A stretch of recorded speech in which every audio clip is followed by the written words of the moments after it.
इस सेगमेंट में हमें प्रूफ करना है कि इक्वेशन डायमेंशनली करेक्ट है।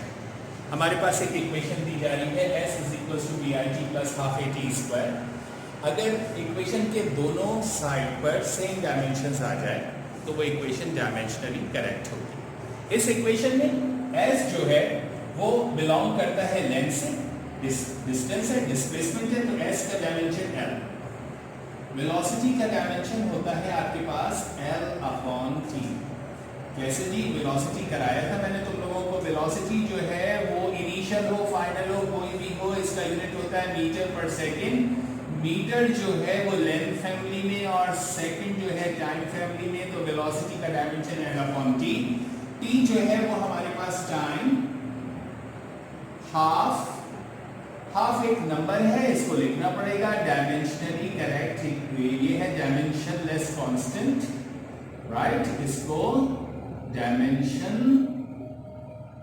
Less constant. फिर उसके बाद ये खत्म हो जाएगा, ए बचा। ए का डायमेंशन ए का यूनिट होता है मीटर पर second square. Metre length family में, टाइम्स टी के ऊपर स्क्वायर, तो ए की जगह एल ओवर टी स्क्वायर और इनटू टाइम टी स्क्वायर, और l is equals to t से टी कैंसिल, टी स्क्वायर से t square cancel, l plus l. देखो बेटा, इसके इस पॉइंट को करने के दो तरीके हैं। इसको या तो ऐड कर लीजिए, L is equals to 2l। 2 1 second constant आ गया जिसका कोई डायमेंशन नहीं होता, तो 2 खत्म हो जाएगा। 2 खत्म हो गया जनाब, l is equals to l।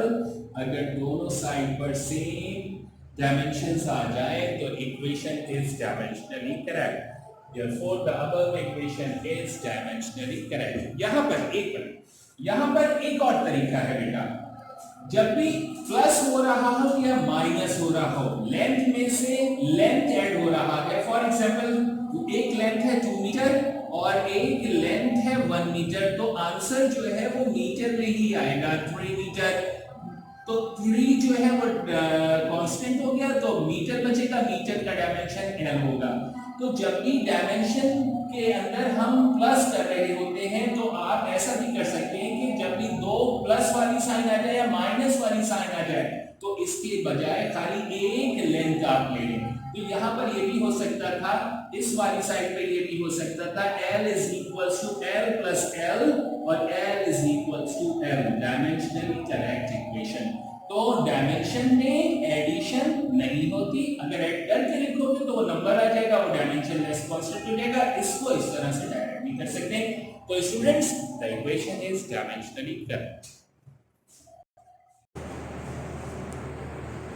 ना सेकंड, कोई आपके पास क्वेश्चन दे देगा, show that the time period of simple pendulum is dimensionally correct, और उसमें फार्मूला नहीं देगा तो आपको फार्मूला खुद लिखना पड़ेगा। और ऐसा भी हो सकता है कि फार्मूला दे दे कि show that the time period of simple pendulum is dimensionally correct, t is equal to 2 pi under root l over g। The dimensions of above equations are, ये आप लिख लें तो बहुत अच्छा है। The dimensions of above equations are, t का dimension t होगा, 2 पाई कांस्टेंट हो गया, लिख दीजिएगा 2 पाई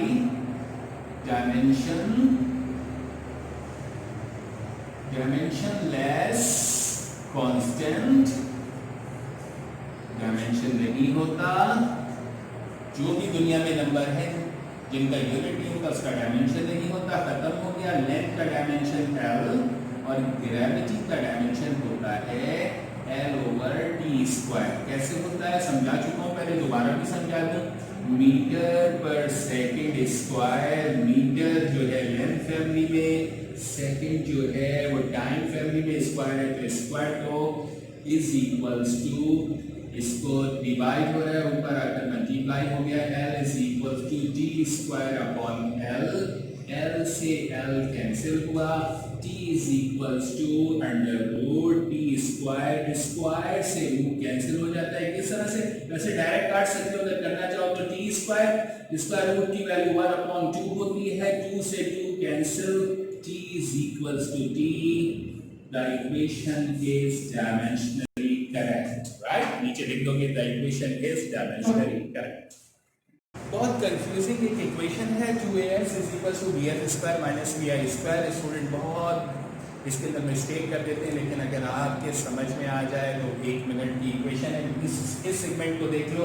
अगर इनिशियल वेलोसिटी है, अगर फाइनल वेलोसिटी है 4 मीटर पर सेकेंड और इनिशियल वेलोसिटी है 2 मीटर पर सेकेंड, तो 4 में से 2 जाएगा तो ये 2 मीटर पर सेकेंड बचेगा। तो इनिशियल फाइनल में से इनिशियल माइनस करोगे तो वेलोसिटी ही बचेगा। तो जब भी हम वेलोसिटी में माइनस हो रहा होगा तो हम उसको एक डायमेंशन लिखेंगे। किस तरह से?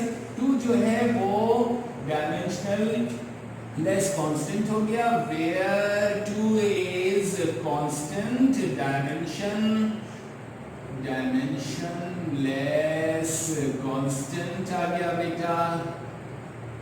2 इज डायमेंशन लेस कांस्टेंट खत्म हो गया। ए का डायमेंशन होता है L over d square. Displacement distance का डायमेंशन होता है L। जिन्होंने डायरेक्टली इक्वेशन खोल ली है वो जाओ और मेरे इस डायमेंशन के पहले सेगमेंट में देखो कि ये तो मैं 2 लाइनों में सारी चीजें समझ आ जाएंगी।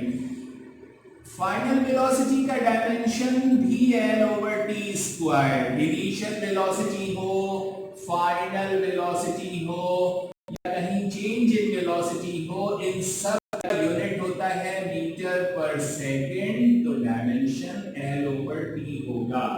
तो स्क्वायर लगा हुआ था तो L square over t square.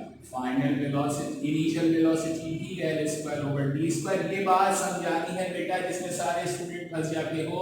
अगर फाइनल में से इनिशियल माइनस करोगे तो वेलोसिटी में से वेलोसिटी जा रहा है तो वेलोसिटी ही बचेगा। तो यहाँ पर आपको माइनस करने की जरूरत नहीं है। जब भी सेम डायमेंशंस में सब्ट्रैक्शन हो तो उसको एक बार लिखा जाता है। तो L square over t square is equals to L square over t square. The equation is dimensionally correct. Most important equation for 2020. और equation के time period of a body connected by the spring is dimensionally correct. तो time period जो होता है t is equals to 2 pi under root n over k जो है spring constant है। Hooke's law कहता है F is equals to kx। Dimensions निकालते हुए के माइनस साइन जो है वो डायरेक्शन को रिप्रेजेंट कर रहा है कि फोर्स और डिस्प्लेसमेंट एक दूसरे के अपोजिट होते हैं। तो डायमेंशंस में ये माइनस साइन इंक्लूड नहीं होता। तो F is equals to kx। हमें पहले k का डायमेंशन मालूम करना पड़ेगा। k is equals to F over x और m a और into 1 ओवर x और हमारे पास मास का डायमेंशन कैपिटल M, एक्सेलरेशन का dimension L over d square ऊपर करा चुका हूँ। मेरे सेगमेंट 1 पे देख लीजिएगा। और x जो है वो डिस्टेंस है, डिस्टेंस का डायमेंशन L से L कैंसिल। तो कैट के क्वेश्चन में डायमेंशन ऑफ k पूछा गया, तो डायमेंशन ऑफ स्प्रिंग कांस्टेंट या फोर्स कांस्टेंट k होता है m ओवर टी स्क्वायर। यहाँ पे हमको चाहिए होगा, ये अलग से आप क्वेश्चन बना लीजिए। The dimension of spring constant is m over t square. तो यहाँ पर show that the equation is dimensionally correct. T is equals to 2 pi under root m over k। T की जगह capital T, dimension 2 pi dimensionless constant आ गया। जैसे हम लिखते आ रहे हैं वैसे लिखेंगे 2 pi is equals to constant. पूरा लिखोगे डायमेंशन लेस कांस्टेंट, मेरे पास जगह नहीं है इसलिए शॉर्टली लिख रहा हूं। 2 पाई खत्म हो गया। मास का डायमेंशन कैपिटल M और k का डायमेंशन आया है हमारे पास, k का डायमेंशन आया है हमारे पास m ओवर टी स्क्वायर। ये डिवाइड हो रहा है, ऊपर आकर मल्टीप्लाई हो जाएगा। t is equal to m into t square upon m से m कैंसिल हुआ और t is equals to under root t square. Square से रूट कैंसिल हो गया तो t is equals to t। The equation is dimensionally correct. नीचे लिखोगे blue marker से the above equation is dimensionally correct. एक और इक्वेशन है आपके पास, show that the height of the projectile is dimensionally correct. इस इक्वेशन में h is equal to v naught square sin square theta over 2g height का formula. Height एक distance है आपके पास, इसका डायमेंशन L, वेलोसिटी कोई भी हो यूनिट मीटर पर सेकेंड, तो इसका डायमेंशन L/T, इसके ऊपर स्क्वायर है तो L²/T²। Most important segment CAT के क्वेश्चन में आ सकता है साइन थीटा का डायमेंशन, ट्रिग्नोमेट्रिक रेशियोज का डायमेंशन। तो साइन थीटा होता है perpendicular over hypotenuse, some people है some sine theta perpendicular over hypotenuse. Perpendicular for example कोई ट्रायंगल है, परपेंडिकुलर 2 सेंटीमीटर, हाइपोटेन्यूज 4 सेंटीमीटर, तो ऊपर 2 लिखोगे नीचे 4 लिखोगे, सेंटीमीटर से सेंटीमीटर कैंसिल हो जाएगा। तो क्योंकि sine theta 2 physical quantities, 2 similar quantities का ये दरमियान रेशियो होता है, इसलिए इसका डायमेंशन नहीं होता। Most important segment for the examination point of view, trigonometric ratio का डायमेंशन नहीं होता। डायमेंशन लेस कांस्टेंट, स्क्वायर का खत्म हो गया, डायमेंशन लेस कांस्टेंट लिख दिया जाएगा, इसको स्किप कर देंगे। 2 भी दोबारा से एक नंबर है, डायमेंशन लेस कांस्टेंट, ग्रेविटी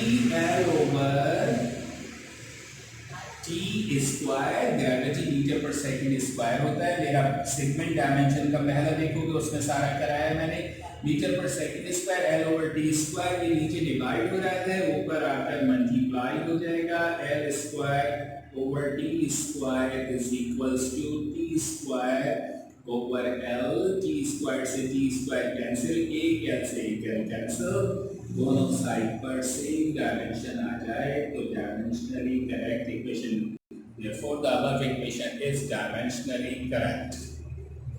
आ जाओ जी,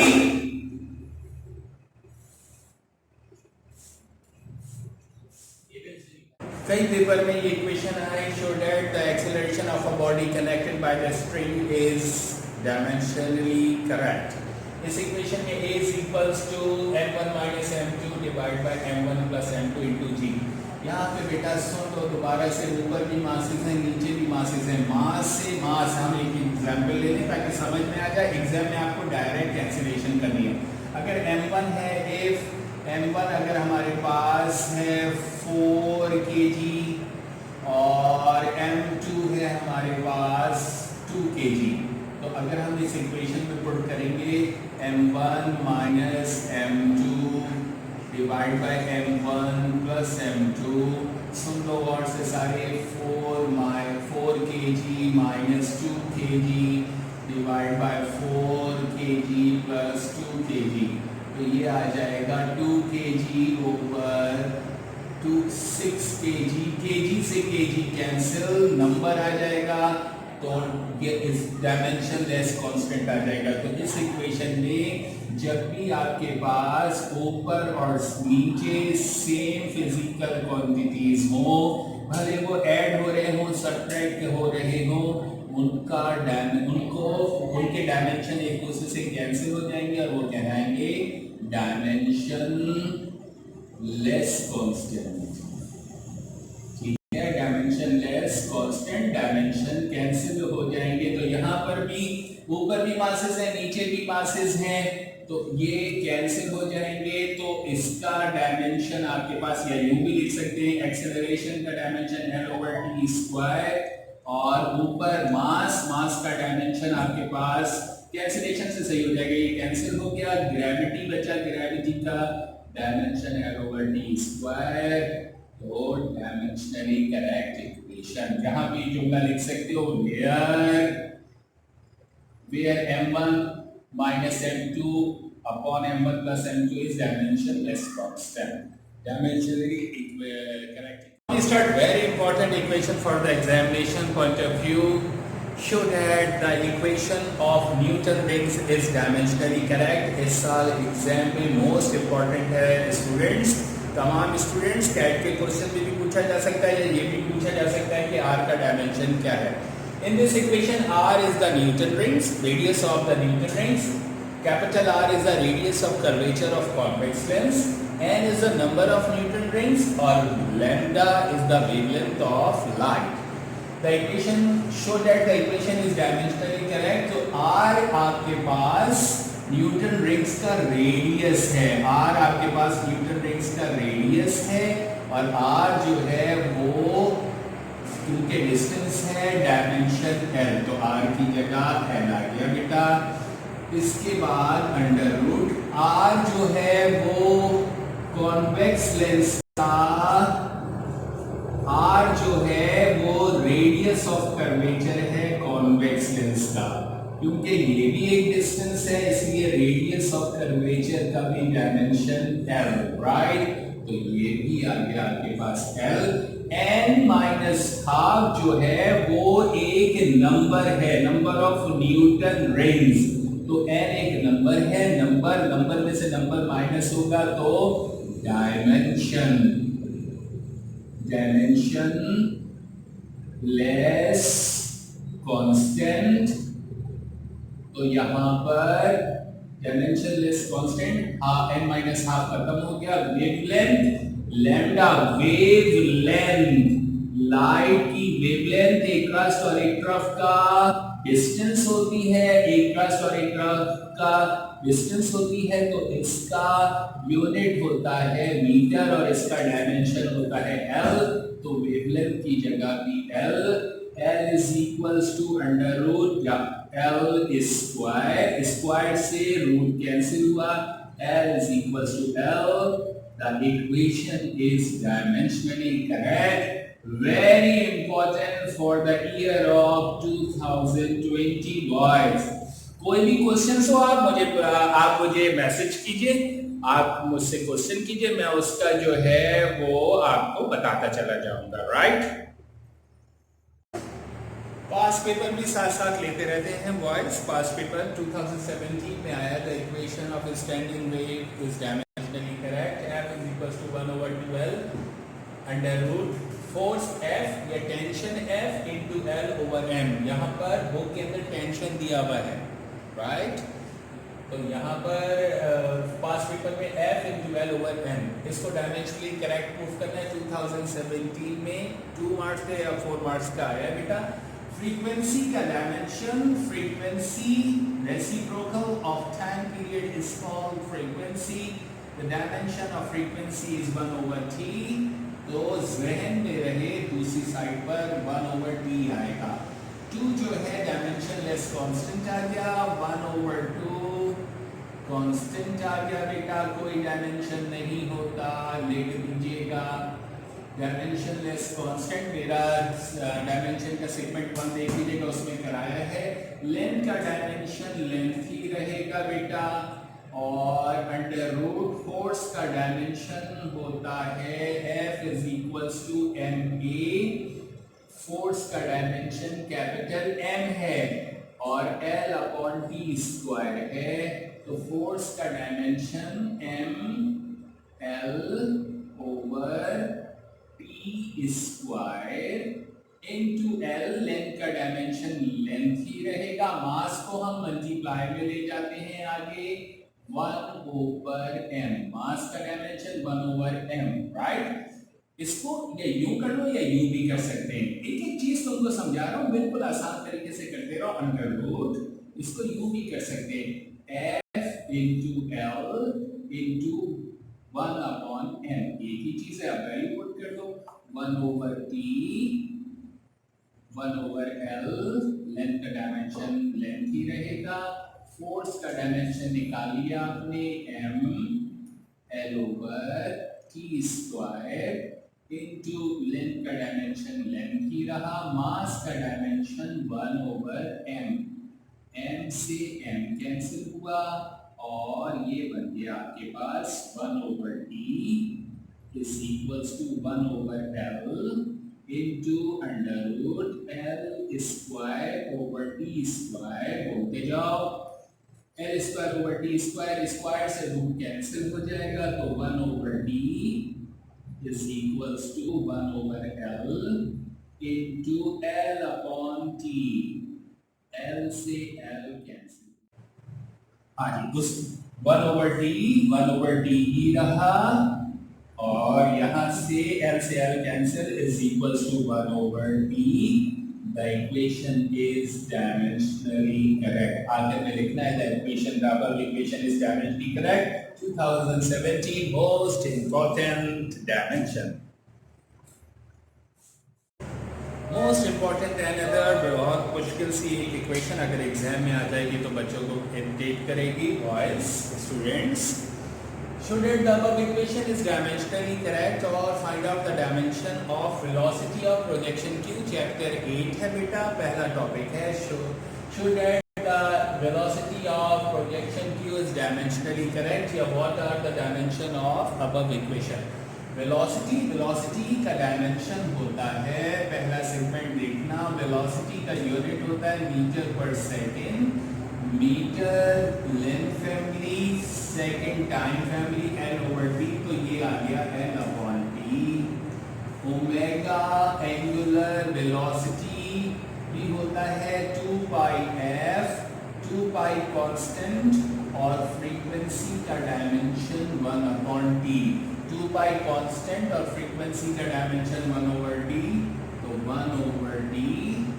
फिर इसके बाद अंडर रूट डिस्प्लेसमेंट है, डिस्टेंस है, तो डिस्प्लेसमेंट या डिस्टेंस, इसका भी डायमेंशन l, इसका भी dimension l square minus l square. तुमको बता के आया हूं, मेरे पिछले सेगमेंट देखना. जब भी सिमिलर डायमेंशन सब्ट्रैक्ट हो रहे हो, जब भी सिमिलर डायमेंशन सब्ट्रैक्ट हो रहे हो तो वो एक मर्तबा लिखे जाते हैं. तो जीरो नहीं होगा, एक मर्तबा लिखा जाएगा. तो l/t is equals to 1/t into under root l square. Right, करा चुका हूं. फॉर एग्जाम्पल, अगर पहली लेंथ, पहला डिस्प्लेसमेंट है 3 मीटर, दूसरा डिस्प्लेसमेंट है 2 मीटर, तो 3 में से 2 जाएगा, मीटर बचेगा. तो मीटर का डायमेंशन l स्क्वायर मौजूद है, तो l स्क्वायर. स्क्वायर से रूट कैंसिल हुआ, l/t is equals to 1/t into l, और l/t is equals to l/t. Blue marker से आपको इम्तिहान में लिखना है the above equation is dimensionally correct. जो भी क्वेश्चन हो मुझे आप जो है वो कमेंट्स के अंदर लिखते चले जाएं, और कमेंट्स के अंदर मैं उसको फिर फॉलो करूंगा. आजकल फारिग है, लॉकडाउन हुआ है, तो मैं उसको आपको भेजता चला जाऊंगा. 2019 में एक और जबरदस्त किस्म का डायमेंशन आया. उसने नए क्वेश्चंस का नया रूप दिया कि द डायमेंशंस ऑफ g/g. कोई भी रेशियोज उठा के दे दिए उसने, और उसका कहा कि डायमेंशन निकालिए. 2019 में 1 नंबर का आया बेटा. बड़ा रिसर्च करनी पड़ी इस क्वेश्चन को तुम लोगों को. फिर ये ना आंसर निकलेगा, लेकिन घबराने की जरूरत नहीं है. ग्रेविटी चैप्टर 6 में हमारे पास एक्सेलरेशन ड्यू टू ग्रेविटी का फॉर्मूला है g is equals to gme over I का स्क्वायर. यहाँ से g/g हमने ले लिया, g/g is equals to I square upon me square. और r जो है वो डिस्टेंस है, रेडियस ऑफ अर्थ, लेंथ में शामिल है, डायमेंशन l. m जो है mass of earth, capital M. तो हमारे पास g/g का जो इतना मुश्किल लग रहा था, l square over m square, और l स्क्वायर m स्क्वायर, और जो चीज मौजूद नहीं है उसके ऊपर t0. जो चीज हमारे पास 3 बेसिक डायमेंशंस हैं, जो चीज मौजूद नहीं है उसको ऐसे भी लिख सकते हैं, और या ऐसे भी लिख सकते हैं, या फिर यूं भी लिख सकते हैं, l square m inverse square t0. जो थर्ड डायमेंशन मौजूद नहीं होता उसके ऊपर पावर 0 1 के बराबर. तो answer is the dimensions of the ratio g/g is l square over m square, या l square m inverse. Now एक और क्वेश्चन आ सकता है, आया नहीं है लेकिन आ सकता है. The dimension of Planck's constant. Light consists of small energy packets called photon. The energy of photon is given by E is equals to h nu, where h is a Planck's constant. हमें h का dimension Planck constant का dimension calculate करना है. Nu है frequency, तो h is equals to e over nu और e into 1 over nu. Energy है e और e का डायमेंशन कहीं से भी निकाल सकते हो, वर्क से रिलेटेड है. The ability of doing work is called energy और वर्क का फॉर्मूला होता है F into S MAS और E का dimension capital M, acceleration L over D square into L. तो एनर्जी का dimension ML square over D square. Most important बेटा, तो एनर्जी की जगह आपने लिखा ML square over D square. Frequency, the reciprocal of time period is called frequency. तो frequency का डायमेंशन 1 ओवर D. तो हमारे पास खुदा पता करे dimension of Planck constant ML square T inverse Q is the dimension of Planck's constant. तो ये था हमारे पास डायमेंशन. देख लीजिएगा पास्ट पेपर्स में कौन कौन से क्वेश्चंस आए हैं. आप उन सारे क्वेश्चंस को करते चले जाएं, मुझे कमेंट करें और मैं जो हूँ उसके आंसर्स आपको देता चला जाऊँगा. जो आपके क्वेश्चंस हैं मुझे आज ही कमेंट कीजिएगा, ताकि मेरे नंबर पे कमेंट कर दीजिए और या इस चैनल पे कमेंट कीजिए ताकि मैं उसको देखकर आपको भेजता हूँ. Right, wish you all the best boys. Keep it up. Where there is a will there is a way. मेहनत करोगे आगे जाओगे. Thank you.